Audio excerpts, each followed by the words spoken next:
Did you know? About 15 to 20% of the population are highly sensitive people, often called HSPs. That means their brains are wired to process sensory information more deeply than most. So what does that actually mean? Being highly sensitive isn't a diagnosis.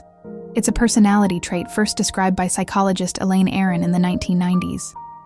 It's about noticing subtleties, feeling emotions more strongly, and being more easily overwhelmed by sensory input like noise, light, or even other people's moods.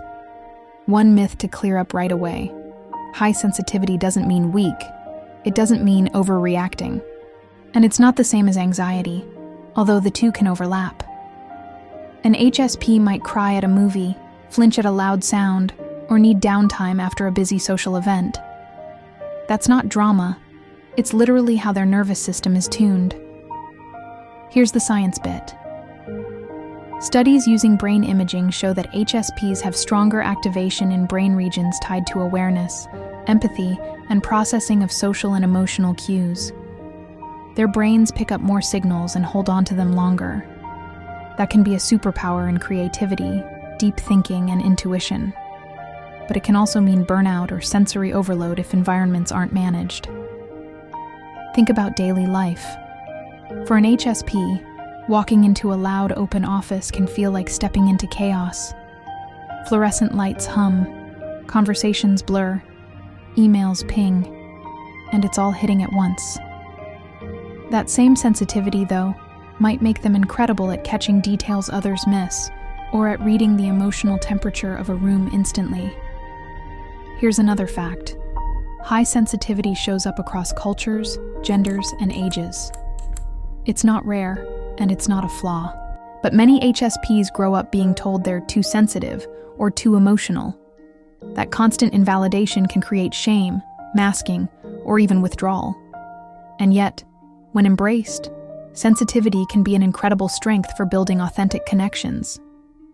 Connection to neurodiversity? While HSP is not a clinical category like ADHD or autism, there's overlap in how sensory processing works. Many autistic people and ADHDers also describe high sensitivity to sound, light, or touch. The difference is that HSP is considered a temperament trait, not a condition. But the lived experiences often rhyme, especially around sensory overload and the need for recovery time. So how can HSPs thrive? First, self-awareness. Knowing that overstimulation is likely means building in breaks, quiet space, or rituals that help regulate the nervous system. Second, boundaries. Saying no to environments or relationships that constantly drain you isn't weakness. It's strategy. And third, reframing. Sensitivity isn't something to fix. It's something to use wisely. Workplaces and schools can do better too. Simple accommodations, like soft lighting, quiet zones, flexible breaks, or clear communication, make a huge difference not only for HSPs, but for anyone who deals with sensory challenges. What supports the sensitive often ends up improving the environment for everyone. One last fact. Research suggests HSPs can experience deeper joy as well as deeper stress. They often report stronger appreciation of music, art, or nature. That intense awareness of beauty is part of the same wiring that makes them prone to overwhelm. So yes, sensitivity comes with challenges, but it also offers a depth of life experience that's extraordinary. So here's the takeaway. If you're an HSP, you're not too much.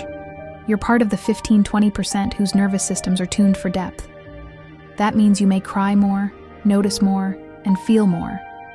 But it also means you see textures others miss, create meaning where others skim, and connect with the world in profound ways.